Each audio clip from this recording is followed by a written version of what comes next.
I'm a Barbie girl in a Barbie world. I am sorry for threatening to murder Grace Vanderwall. I didn't know they made Gargamel real. So Daniel Larson has been an internet boogeyman for years, being the modern equivalent of Chris Chan if he was a homeless schizophrenic who walked the streets like a zombie from Left 4 Dead. And like Chris Chan, this guy seems to have quite the backstory, because for years it's like this guy has done some crazy shit every week, and people have made plenty of documentaries on him, because when he isn't abusing the people who are trying to protect him and threatening to bomb or murder, he's being a public nuisance or going on an unhinged rant. Bomb you!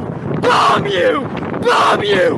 Bomb you! This is the sign of a great upbringing if I've seen one. My girlfriend has a rare brain disease called Sug-Ondies. And it's kind of hard to even know where to start when it comes to this guy, because this geriatric has FNAF levels of lore, which is quite fitting because he seems to always come back. And while you're at it, make sure to smash the like and subscribe button before I smash your mom. It's quick, easy, free, and helps support the channel. Anyway, Daniel Larson is a local TikToker from Colorado who would record or stream his antics. And as you can tell, this guy is straight out of Arkham Asylum and isn't quite mentally well, having a history of meltdowns and harassing people. You guys are not doing anything right!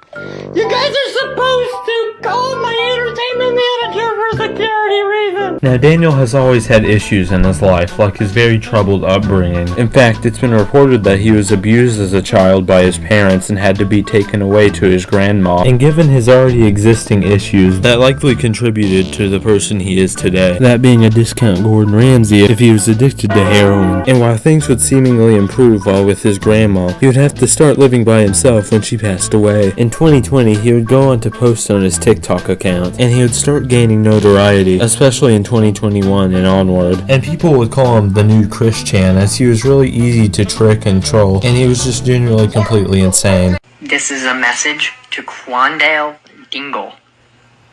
Please stop messaging me. Go to hell. Even just watching one of these TikToks would make you think you're watching a crackhead. And there's been plenty of people over the years who've tricked him into doing stupid things, some more fucked up than others. Hello everyone, this is Daniel Larson. I love CP.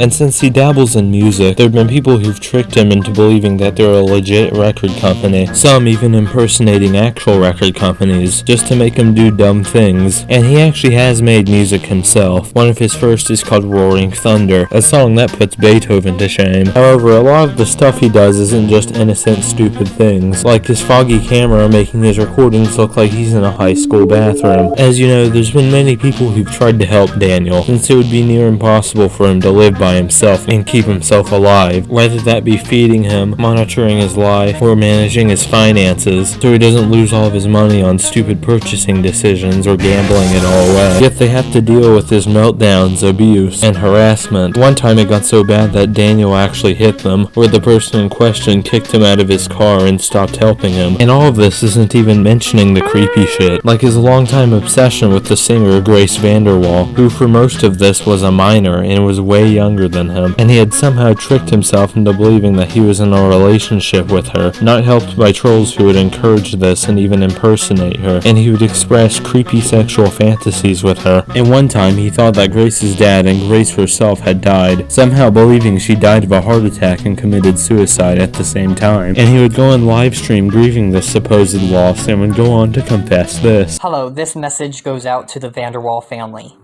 and Grace Vanderwall for the funeral.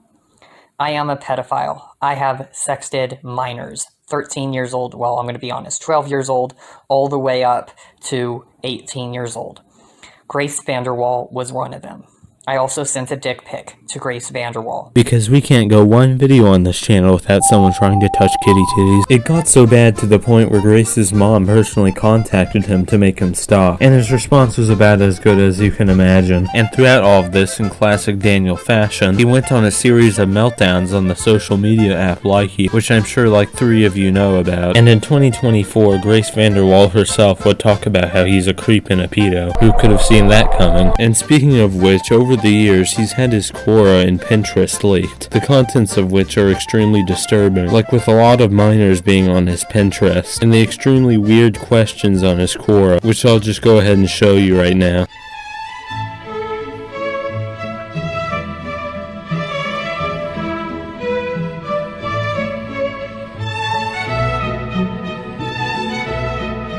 And if you didn't believe he was schizophrenic before, this would probably convince you otherwise. Oh yeah, I forgot to say this before, but he likes to use the N-word a lot. Another thing that consistently gets him into trouble is his constant threats and public freakouts, like the aforementioned threats of bombing and murder. In fact, one time he even threatened to bomb the White House, which is a federal crime. On one hand, I don't think he's smart enough to make a bomb, but on the other hand, I feel like he'd be crazy enough to go full on Ted Kaczynski. This has resulted in plenty of incidents that you can find online. One of the more recent ones that I can find is the so-called Olive Garden incident. Okay, yep, FBI vehicles are here.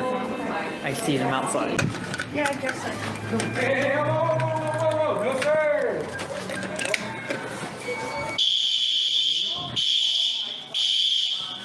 I have the Federal Bureau of Investigation in contact with me. I have an investigation going on. What you talking to me about? I don't have to. As you can imagine, all of this stacked up against him has gotten him into quite a lot of legal trouble, which doesn't help when he tries to flee the scene and avoid the law. In fact, recently, Daniel could have gotten almost 60 years in prison. However, they decided that he wasn't fit for court and has been indefinitely institutionalized, which is probably the better outcome for him. He's a complete mess and has actually been in prison multiple times before, and seeing how his health is already atrocious, let's just hope that they manage to fix him before anything bad happens again. And at the time of recording this, it seems that the story of Daniel Larson has finally concluded, or at least taken a break. And that's all I had to say.